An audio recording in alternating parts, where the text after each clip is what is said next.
श्रीमद् भागवतम के 7वें स्कंद के 5वें अध्याय में टेक्स्ट 23 एंड 24 में प्रहलाद महाराज जी 9 तरह की भक्ति को बताते हैं। श्री प्रहलाद उवाच श्रवणं कीर्तनं विष्णुं स्मरणं पादसेवनम् अर्चनं वन्दनं दास्यं सख्यम् आत्मनिवेदनम् इति पुंसार्पिता विष्णु भक्ति चेनवलक्षणा क्रियता भगवत्यद्धा तन्मन्ये भीतमुत्तमम्। तो श्रवण हमें किस तरह से करना है प्रभु का, भगवान विष्णु का, भगवान कृष्ण का।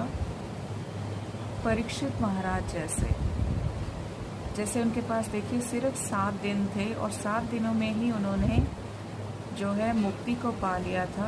प्रभु के जो पास टाइम्स हैं उनकी कथा को सुन के श्री परीक्षित महाराज जी ने अपनी जो मुक्ति थी वो पा ली थी, भगवान की भक्ति पा ली थी। फिर हम बात करते हैं श्रवणम के बाद कीर्तनम। कीर्तन, सुखदेव गोस्वामी जी कीर्तनम का सबसे बड़ा उदाहरण है। उन्होंने भगवान का कीर्तन करके उन्हें पाया है। तो भगवान कृष्ण की सेवा जो है उन्होंने कीर्तन के माध्यम से की है।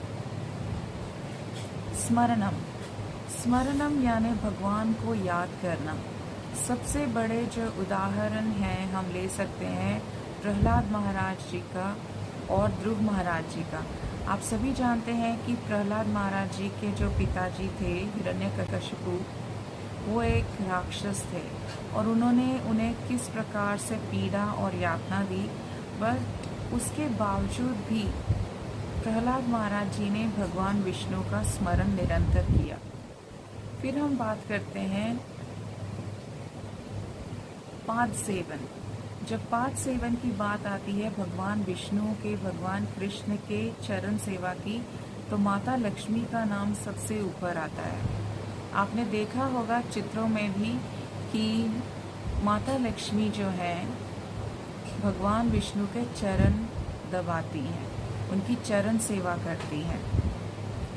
तो दूसरा है अर्चनम यानी भगवान के अर्चा विग्रह की सेवा करना।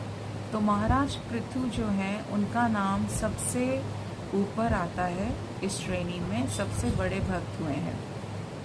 फिर हम बात करते हैं वंदनम की।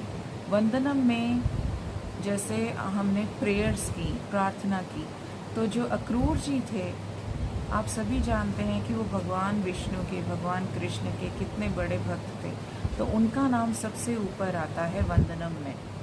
फिर आता है दास्यम यानी भगवान का सेवक, उनकी जो है ऑर्डर्स को मानने वाला।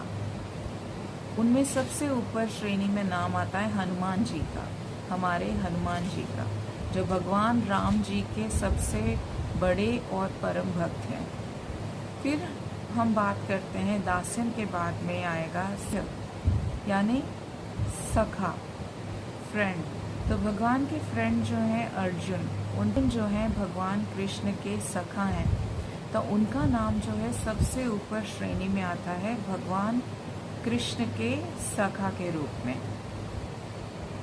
और फिर हम बात करते हैं आत्मनिवेदन यानी अपने आप को भगवान के श्री चरणों में अर्पित करना। इनका जो नाम है सबसे ऊपर आता है, वो हैं बलि महाराज।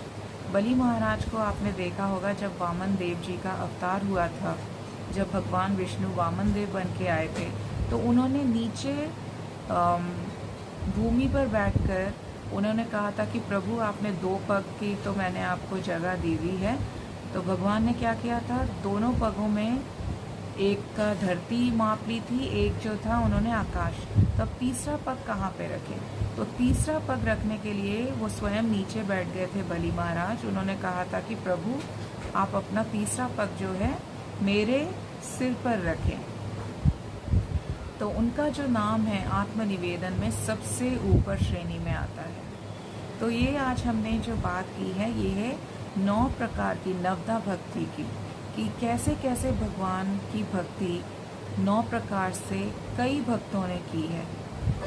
देखिए कई भक्तों ने की है, पर सबसे जो श्रेष्ठ हैं वो आज हमने आपको उनके बारे में बताया है। सारे भक्त हमें आशीर्वाद दें ताकि हम भी भगवान की भक्ति, नवदा भक्ति इस प्रकार से कर सकें। हरे कृष्णा, जय श्री कृष्ण।